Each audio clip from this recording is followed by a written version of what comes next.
En Tunisie, la contestation avait débuté avec un geste désespéré, l'immolation d'un jeune homme. En Algérie, cette pratique prend de l'ampleur. Une trentaine de cas ont été recensés ces derniers mois. Notre correspondant Ahmed Tazir est allé à la rencontre de Mohamed Goussam. Un jour d'octobre 2009, il s'est immolé avec sa femme et sa fille pour protester contre son expulsion de sa maison. Aujourd'hui, sa situation n'a toujours pas évolué.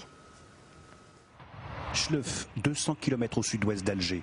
L'ex-El Asnam avait subi un tremblement de terre il y a 31 ans qui détruit 80% de la commune, 5000 morts et le début de la crise du logement dans la région. Chleuf, c'est là où habite la famille Goussam. Le père est maçon, il a tout laissé tomber pour soigner son fils Mohamed, 27 ans, brûlé profondément au 2e degré. Des exercices tous les jours pour éviter les escarres. Mohamed Goussam est alité depuis 1 an et demi. Un jour d'octobre 2009, il s'est aspergé d'essence devant la mairie, lui, sa femme et sa petite fille de 3 ans. Il voulait protester contre son expulsion de sa maison, un taudis de 4 mètres carrés. Le terrain était destiné à un projet public, selon le maire. Un policier vient les évacuer, il utilise son pistolet taser. L'étincelle met le feu aux vêtements de Mohamed, le brûlant lui, son épouse et sa petite fille. La gamine décédera après 3 mois d'hospitalisation.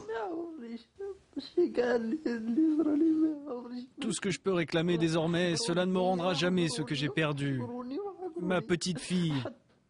Même devant la justice, quand on m'a expulsé, j'étais devenu l'accusé, pas la victime. Et tout ça pourquoi? Parce que je suis pauvre. Je n'ai pas d'argent, pas de piston, pas de fric, j'ai rien.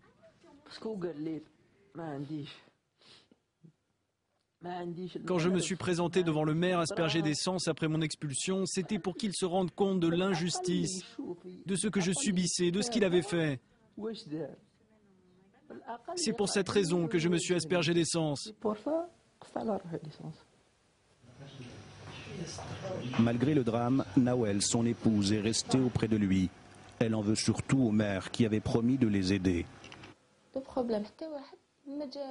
Le problème, c'est que personne n'est venu, personne pour se soucier de ce qu'il arrivait à mon mari. Même le maire n'a pas daigné venir nous rendre visite pour s'enquérir de notre situation, pour lui ramener un médecin, lui proposer une prise en charge médicale, rien.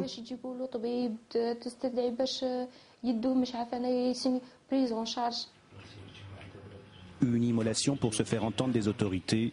Celles-ci font la sourde oreille et la famille se serre la ceinture pour subvenir aux soins. Tu dois acheter le traitement, les comprimés, les compresses, les produits de stérilisation, les pansements, la pharmacie. Tout ça, ça n'est pas seulement cher, c'est hors de prix. L'immolation, un phénomène apparu en Algérie en 2004 et qui connaît une recrudescence. Ces 2 derniers mois, on comptabilise une trentaine de cas, dont 5 décès par le feu.